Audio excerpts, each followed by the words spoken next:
আজকে সংখ্যালঘুদের বুঝতে হবে যে বিজেপির লড়াই সংখ্যালঘুর বিরুদ্ধে নয়, বিজেপির লড়াই কোনো মুসলমানের বিরুদ্ধে নয়। হ্যাঁ, আমরা লড়াই করছি আপনাদের বিরুদ্ধে, কারণ আপনাদের বাড়ির ছেলেরা যারা হাতে পাথর নিয়ে ঘুরছে, আমরা ওই পাথরটাকে কেড়ে নিয়ে ওখানে বই ধরিয়ে দিতে চাই। যারা তলোয়ার নিয়ে রাস্তায় নেমেছে, আমরা ওই তলোয়ার কেড়ে নিয়ে তাদের হাতে কলম ধরিয়ে দিতে চাই। এই লড়াই বিজেপির লড়াই, এটা পশ্চিমবঙ্গে বিজেপি করে দেখা। আমরা চাই দুর্গাপুজোর বিসর্জনের মিছিল আর মহরমের মিছিল একই সঙ্গে একই রাস্তা দিয়ে একই সময় হেঁটে যাবে। কোনো সংঘর্ষ নেই, কোনো দাঙ্গা নেই, কোনো রাজনৈতিক সম্প্রীতির বিভাজন নেই। পশ্চিমবঙ্গকে বাঁচাতে হবে, এর বহুত্ববাদকে বাঁচাতে হবে, এই মাটিকে রক্ষা করতে হবে, আর তার জন্যই দরকার একটা শক্তিশালী ভারত ভূখণ্ড। দেখুন, ভারত হচ্ছে এমন একটা দেশ যেখানে সমস্ত ধর্মকে আমরা সম্মান দিই, তাই বিশ্বের সমস্ত ধর্ম এখানে এসে টিকে আছে।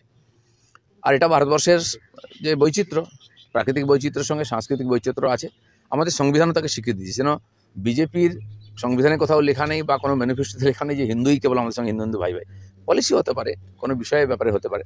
যেন বিজেপি সর্বভারতীয় পার্টি, ভারতীয় সংবিধানের উপর সম্পূর্ণ ভরসা রাখে এবং নিজের সংবিধানের উপর ভরসা রেখে পার্টি করে। বিশেষ কোনো ঘটনা হয়ে গেলে সেখানকার মানুষের প্রতিক্রিয়া হতে পারে।